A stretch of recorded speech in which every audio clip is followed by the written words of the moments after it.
আসসালামু আলাইকুম। আশা করি সবাই ভালো আছেন। It's me Ashraful Islam Lalon, Ashraful Islam Lalon Italy page এবং ইউটিউব চ্যানেল যে যেখান থেকে দেখছেন সবাইকে আন্তরিক ভালোবাসা ও অভিনন্দন। যারা ফেসবুকে থেকে দেখছেন ফেসবুক পেজটি লাইক ফলো শেয়ার দিয়ে এবং ইউটিউব চ্যানেলটি সাবস্ক্রাইব করে পাশে থাকুন, ধন্যবাদ।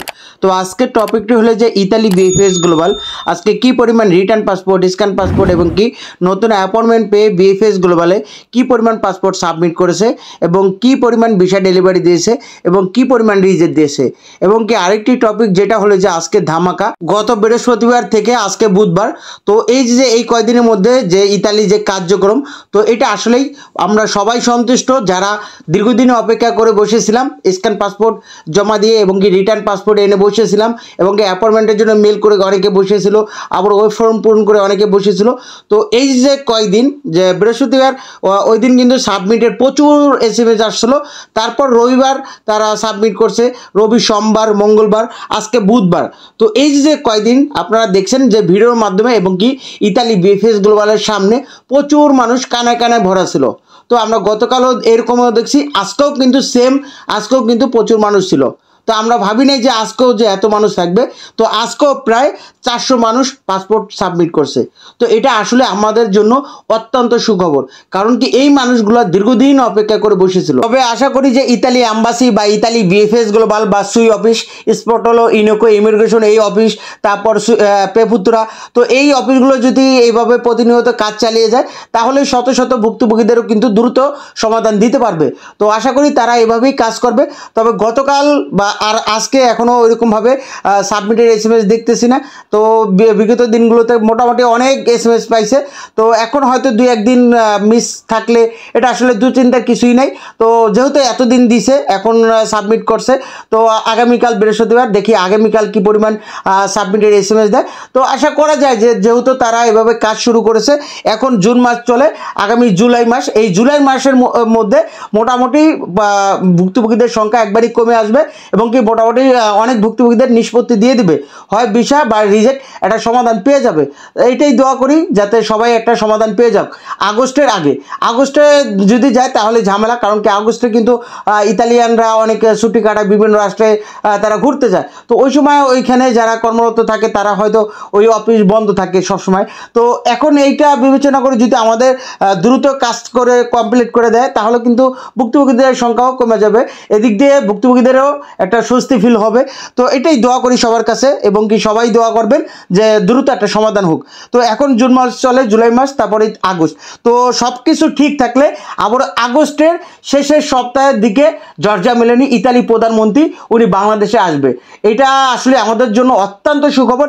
এটা আমি অনেক আগে আপনাদেরকে জানাইছি, তারপরেও এখনও আপনাদেরকে মনে করাই দিলাম, যেহেতু এখন আমাদের ভিসা রেশিওটা এবং কি সাবমিট মানি তো ইতালি ভিসা। তো এইটা আপনাদেরকে বিগত ভিডিওতে বলছি। দেখেন এই যে আজকে যে ভিডিওতে দেখতেছেন যেই মানুষগুলো, সেই মানুষগুলো প্রত্যেকে ভাগ্যবান, প্রত্যেকে ভিসা পাবে এবং প্রত্যেকে কিন্তু এই যে পাসপোর্ট সাবমিট করতে গেছে, আবার অনেকে ভিসা কালেক্ট করতে গেছে। তো এখানে কোনো বা ওরকম কোনো সন্দেহ নাই যে এরা ভিসা পাইব না। আপনারা জানেন যে রিটার্ন পাসপোর্ট আনার পর যদি your visa ready, request your passport BFS global submit, যদি এটা লেখা দেখেন তার মানে কি 100% ভিসা। স্ক্যান পাসপোর্ট জমা দিয়ে যদি বসে থাকেন, তারপর যদি দেখেন your visa ready, request your passport BFS global submit, তার মানেও কিন্তু 100% ভিসা। তারা পাসপোর্ট সাবমিট করলে তাদেরকে ভিসা দিয়ে দেবে। হয়তো আগে 15 দিন লাগতো, 15 দিনের মধ্যে হয়ে যেত, এখন প্রচুর পরিমাণ সাবমিট করতেছে। এখন হয়তো 1 মাসও লাগতে পারে বা 20 দিন লাগতে পারে বা 25 দিন লাগতে পারে। অলরেডি অনেকের আপনার 25 দিন পার হয়ে গেছে, এখনও কিন্তু ভিসা কালেক্ট করার SMS পাইতেছে না। তবে হতাশ হওয়ার কিছু নাই। তো গতকাল আপনারা দেখছেন যে আমাদের রাশেদ ভাই উনি কিন্তু নলস্তা রিইস্যু করে জমা দিয়ে কিন্তু আজকে ভিসাগুলো কালেক্ট করছে। তো এই বিষয়ে যারা অ্যাপয়েন্টমেন্ট ভুক্তভোগী আছেন, তো এই বিষয়ে আপনাদেরকে একটা ধারণা দিব। দেখেন উনি কিন্তু এই রিইস্যু করার মাধ্যমে কিন্তু ভিসাটা পাইছে। তো এই রিইস্যুটা ইতালি অ্যাম্বাসি বা ইতালি বিএফএস গ্লোবাল তাদের ওয়েবসাইটে কিন্তু নোটিশ আকারে দেয় নাই যে আপনার নলস্তাটা রিইস্যু করবেন। এটা কিন্তু মৌখিক আকারে তারা বলে।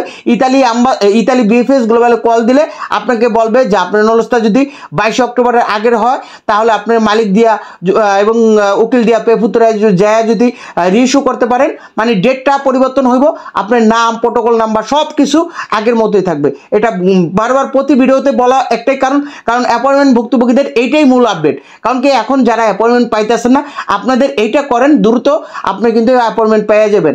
আর 22 অক্টোবরের পরে সেগুলো তো আপনি ওই ফর্ম পূরণের মাধ্যমে আপনি যে আপনার প্রোটোকল নাম্বার, তারপর আপনার জিমেল, বিভিন্ন ডকুমেন্ট যেইগুলো চায় ওইগুলো দিয়ে আপনি সাবমিট করার পর আপনাকে যদি সব কিছু ঠিক থাকে তাহলে একটা পেমেন্ট অপশন দিবে। পেমেন্ট করার পর আপনাকে একটা ডেট দিবে, ডেট অনুসারে আপনার ফাইলটা সাবমিট করবেন। তো এটা আসলে 22 অক্টোবর পরে ওগুলো তো সরাসরি জমা দিতে পারতেছেন, কিন্তু 22 অক্টোবরের আগে 2024 সালের 22 অক্টোবরের আগেরগুলো রিইস্যু করবেন। তো এই যে রাশেদ ভাই ভিসা পাইছে, তো তার একটা ভয়েস আপনাদেরকে স্পষ্টভাবে আমি ভিডিওতে তুলে ধরবো। তো তার মুখে আপনি শুনবেন সে কিভাবে ভিসাটা পাইছে। সে কিন্তু বাড়ি শহর থেকে কিন্তু তার নলস্তা পেয়েছিল, তো বাড়ি শহর থেকে কিন্তু রিইস্যু করছে। রিইস্যু করার পরে সে সাবমিট করার 24 দিন পর সে ভিসাটা পাইছে। কারণ এখন সাবমিট করার পর একটু সময় লাগে, কারণ অতিরিক্ত এখন সাবমিট পড়তেছে। আগে তো আপনার 15টা 20টা সাবমিট করতো, এখন তো মনে করেন 500-600 করে সাবমিট করতেছে প্রতিনিয়ত। তো এইভাবে আসলে কাজ যদি চলমান থাকে, এটাই বলছি, তো দ্রুত আমাদের একটা সমাধান দিতে পারবে। তো আসলে চিন্তার একটাই কারণ যে আসলে যদি হঠাৎ করে আবারও সাবমিটের SMS কমে যায় তাহলে মানুষের টেনশনে থাকবে। এখন কথা হলো কি, আপনাদের মধ্যে একটা কথা শুনি যে ভাই এত মানুষ ভিসাগুলো পাইতেছে, তাহলে আমি কেন ভিসা পাইতেছি না? এখন আপনি যখন ভিসা পাইবেন আপনি তখন তার ভিডিও দেখবেন না, আপনি যেদিন সাবমিটের SMS পাইবেন তখন তো আপনি চলে যাবেন। আপনি ভিসা পান নাই দেখে আজকে এখন ভিডিওটা দেখতেছেন। তো এই যে যারা দেখতেছেন যে ইতালি বিফএস গ্লোবালে গেছে, এখানে প্রত্যেকে কিন্তু ভিসাদারি বা ভিসা পাবে, এখানে তো সন্দেহ নাই। আপনি না পান, তারা তো উকান্ডা থেকে আসে নাই, তারা তো আপনাদের মতোই ভুক্তভোগী, আপনাদের সহযোদ্ধা, আপনাদের সহপাঠী বা আপনার চাচা, মামা, খালু, আপনাদের যে লোক। তো তারা ভিসা পাইতেছে, এটা তো সন্দেহের কিছু নাই। তারা পাইতেছে, আপনিও পাইবেন। আর আপনি যেই শহর থেকে নলস্তা পাইছেন ওই শহরে দেখেন এখনও কি কাজ চলমান নেই, বা ওই শহর থেকে এখনও কি ভিসা পাইতেছে। তো এখন ওইটার উপরে বিবেচনা করবেন, যেহেতু সিরিয়ালভাবে দিতেছে না, শহর ভিত্তিক দিতেছে। তো শহরটা আসলে মূল বিষয়, তারা শহরে কাজ করতেছে। তবে এর মধ্যে অনেক শহর থেকে কিন্তু নতুন বার্তাছে। আগে আপনাদেরকে বলছিলাম যেই শহরগুলো, সেই শহরগুলোর মধ্যে লুক্কা শহর, আবিলিনো শহর, সালের্নো শহর, নাপোলি শহর, ফজিয়া শহর, লাতিনা শহর, তারপর সাবানা শহর, রাগুসা শহর, তারপর পালেরমো শহর, সিসিলিয়া শহর, তারপর সিয়ানে শহর, পদ্মুনন শহর, ভেনিস শহর, মিলান শহর, রিমিনি শহর থেকে কিন্তু অনেক পাসপোর্ট সাবমিটেড SMS আসতেছে। তো আরও শহর আছে, যে কাছেরটা শহরও কিন্তু বেশ কিছু এখন দেখা যাইতেছে পাসপোর্ট সাবমিট করতেছে, এবং কি সালের্নো শহর থেকেও তো সাবমিট করতেছে, আর নাপোলি শহর থেকেও করে। কিন্তু এখানে আসলেই নাপোলিতেও কিন্তু অনেক আবেদন পড়ছে, সালের্নোতেও অনেক আবেদন পড়ছে, আবিলিনোতেও আবেদন পড়ছে। আবিলিনোর এখনও ওইরকমভাবে দেখতেছি না, তবে আবিলিনোর যেই মেসেজগুলো আছে সাবমিটের, প্রত্যেকটা মেসেজেই দেখলাম যে 2024 সালের, 23 সালের আবিলিনো ওরকমভাবে দেখতেছি না। তবে এখানে আসলে যে যারা সাবমিট করতেছে বা বিষয়গুলো কালেক্ট করতেছে, এখানে 2023 সালের August, September, October, November, December, আবার 2024 সালের, মানে 23-24 উভয় কিন্তু ভিসা দিতেছে এবং কি সাবমিটও করতেছে। এখানে টেনশন করার কিছু নাই। আর 2023 সালে বেশি হতাশা আছেন অনেকে, যে 2023 সালে আগস্টে জমাইছি এখনও কোনো খবর নাই, বা সেপ্টেম্বরে, অক্টোবরে জমাইছি কোনো খবর নাই। তো 2023 সালের কিন্তু প্রত্যেকটা মাসেরই কিন্তু ভিসা হইতেছে, তবে শহর ভিত্তিক, কোনো সিরিয়াল নাই। তো আপনারা অপেক্ষা করেন। আর জর্জা মেলেনি যে যদি আসে, এটা আমাদের জন্য আসলে ভালো হবে, কারণ কি এখন তো দেখতেছেন যে ভিসার রেশিওটা অনেক ভালো।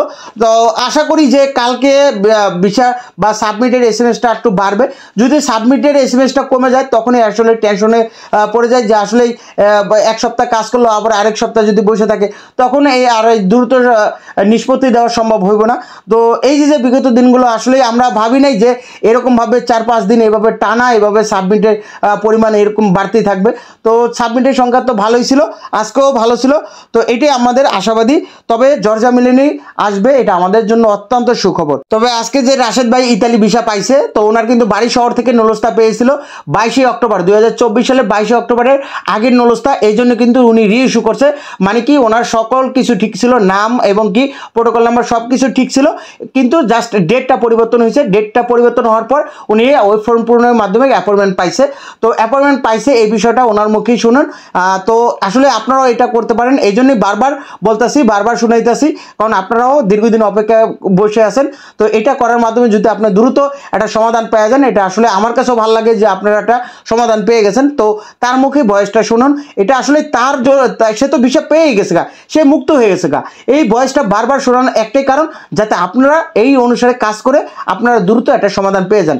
আর এইটা যে আপনি কনফার্ম বা এই তার কথা যদি বিশ্বাস না করেন, আপনি ইতালি বিএফএসগুলো বলে কল সেন্টারে কল দেন, দেখেন তারাও বলবে যে 22 অক্টোবর নলস্তার ওইগুলো আগের নলস্তাগুলো আপনার রিইস্যু করে আপনার ওয়েব ফর্ম পূরণের মাধ্যমে অ্যাপয়েন্টমেন্ট নিতে পারবেন। তো এই রাশেদ ভাইয়ের ভয়েসটা শুনুন, আজকে কিন্তু সে ভিসা পাইছে। তো সে ভিসা পাওয়ার পর কিন্তু ভয়েস দিছে, ভয়েসটা শুনুন। আমার মূল ডিটেলস হচ্ছে, আমি 2024 সালের মার্চের আবেদনে আমি নলস্তা পাইছি এগ্রিকালচার বাড়ি শহর থেকে। আমি মে মাসের 11 তারিখ 24 সালের মে মাসের 11 তারিখ ইমেল করছি অ্যাপয়েন্টমেন্টের জন্য, আমি অ্যাপয়েন্টমেন্ট পাই নাই। এরপরে 25 সালের এপ্রিল মাসে আমার নলস্তা পুনরায় আবার রিইস্যু করছে আমার মামা। রিইস্যু করার পরে ওইটা আমার কাছে পাঠাইছে, পাঠানোর পরে আমার সব কিছু আগের মতোই আছে নলস্তায়, শুধু আমার ইস্যু ডেটটা চেঞ্জ হয়েছে। চেঞ্জ হওয়ার পর আমি ওয়েব ফর্ম সিস্টেমে, নতুন সিস্টেমে আমি অ্যাপয়েন্টমেন্টের জন্য আবেদন করছি। ওয়েব ফর্ম পূরণ করার পরে আমি 16 দিনের মাথায় আমার পেমেন্ট অপশন আসে। পেমেন্ট অপশন আসার পরে আমি পেমেন্ট করি। পেমেন্ট করার পরে সাথে সাথে একটা ইমেল আসে 30 দিনের মধ্যে জমা দিতে বলছে। তো আমার শুক্রবারে পেমেন্ট করছি, রবিবারে যাই আমি জমা দিছি আমি জুনের 1 তারিখ।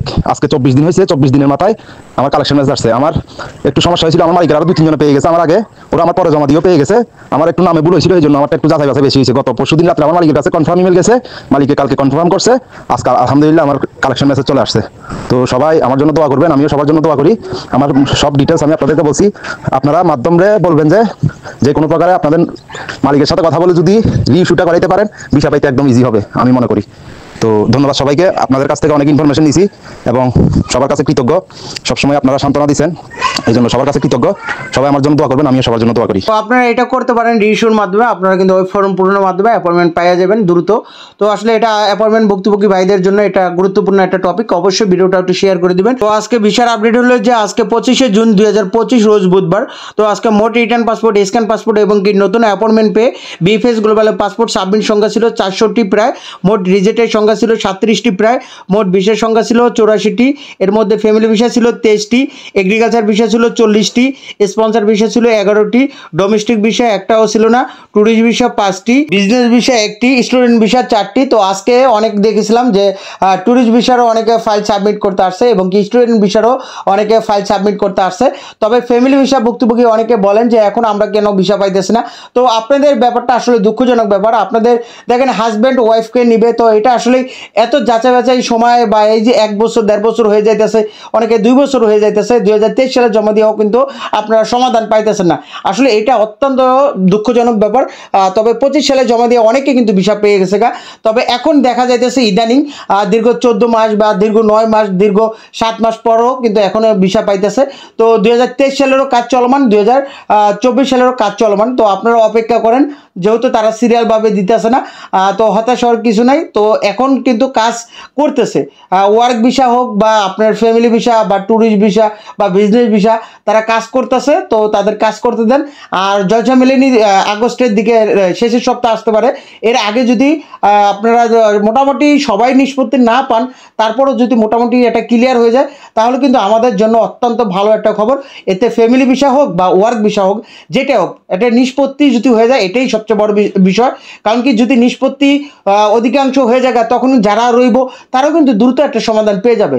তো এটাই বলবো যে সবাই যার যার স্থান থেকে আল্লাহর উপর ভরসা রাখুন এবং কি অপেক্ষা করেন, আরও একটু অপেক্ষা করেন। এতদিন সাথে থেকে ভিডিওটি দেখার জন্য আপনাদেরকে অসংখ্য ধন্যবাদ। আপনারা সুস্থ থাকুন, ভালো থাকুন, আল্লাহ হাফেজ, আসসালামু আলাইকুম।